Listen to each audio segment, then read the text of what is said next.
Bonjour à toutes et à tous et bienvenue sur ma chaîne Parcours et éveil d'une flamme jumelle. Qu'est-ce que la complétude chez les flammes jumelles? Alors voici un sujet délicat et passionnant, la complétude. Alors pour moi la complétude c'est lorsque la personne est dans un état vibratoire relativement élevé et ce de façon pérenne. C'est-à-dire que malgré les turbulences vibratoires et les tests de l'univers, eh bien la personne va garder sa haute vibration. Alors c'est facile à dire, mais c'est un sacré challenge au quotidien car forcément les tests affluent. Moi par exemple, je râle en voiture. C'est incroyable, mais si quelqu'un roule à 50, eh bien ça m'énerve. Et là je dis mais il fait quoi papy? Alors je double, et peut-être que j'avais pas le droit de doubler d'ailleurs, mais ça m'énerve. Et là en fait, bien, c'est mamie en fait qui est au volant. Et papy, je le vois, il est à côté, il est pas rassuré, mais il n'y voit plus clair. Et je me dis, bon, allez, t'as loupé le test encore, tu t'es énervé, alors que mamie finalement elle roule à 50, hein, et vaudrait mieux qu'elle roule qu'à 30. C'est pas simple hein, de vibrer haut tout le temps, quand la voiture ne démarre pas, quand les enfants se chamaillent, quand on dit des réflexions, qu'on te juge. Bref, gros morceau la complétude. Alors comment y arriver? Il y a bien sûr plusieurs paramètres à prendre en compte. La liste ne sera pas exhaustive, mais on va s'attacher aux postes les plus importants. Le travail est relativement conséquent.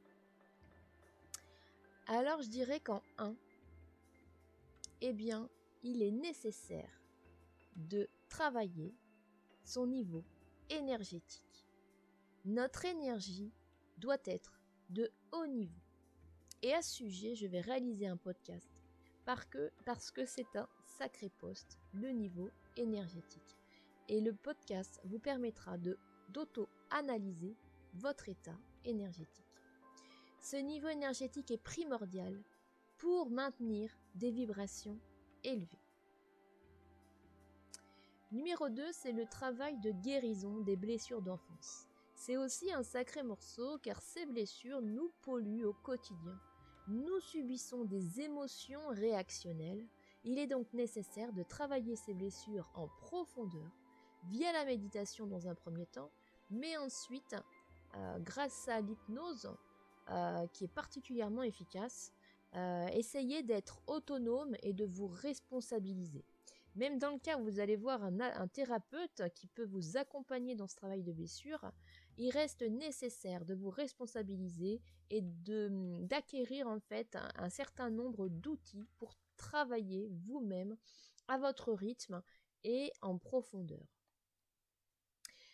Le numéro 3, je dirais qu'il faut être connecté en permanence à son intériorité de façon spontanée et être ainsi capable de ressentir la moindre émotion. L'émotion doit être accueillie, acceptée et vous devez vous laisser traverser pour ne pas réagir mais ressentir. Vous ne devez pas bloquer une émotion, vous devez la ressentir. En 4, vous devez être capable d'identifier une demande de libération intérieure, c'est-à-dire un bagage en quelque sorte qui remonte de vos profondeurs et souhaite être libéré. C'est un ressenti dérangeant, pas spécialement agréable, une sorte de lourdeur dans le bas-ventre au niveau du chakra sacré. Cela peut durer plusieurs jours avant de sortir. Souvent, il est nécessaire d'alléger ses repas pour aider le processus. Lorsqu'on sent ce bagage relativement lourd, il est préférable de s'allonger et laisser cette énergie remonter le long de l'œsophage, puis la trachée, la gorge, pour ensuite sortir cette énergie négative par la bouche. Gardez toujours la bouche légèrement ouverte pour permettre la libération. Procédez en conscience, en observant cette énergie, comme si vous étiez extérieur à la scène. Numéro 5. Maintenant que vous avez travaillé le côté émotionnel et réactionnel, normalement vous avez gagné en estime de vous et en confiance en vous. Alors en 6, Maintenant, il est nécessaire de vous affirmer. L'estime et la confiance, c'est bien, mais maintenant, actez votre transformation intérieure et affirmez-la à l'extérieur. Mettre en action ce qui vibre en vous va vous permettre de vous épanouir.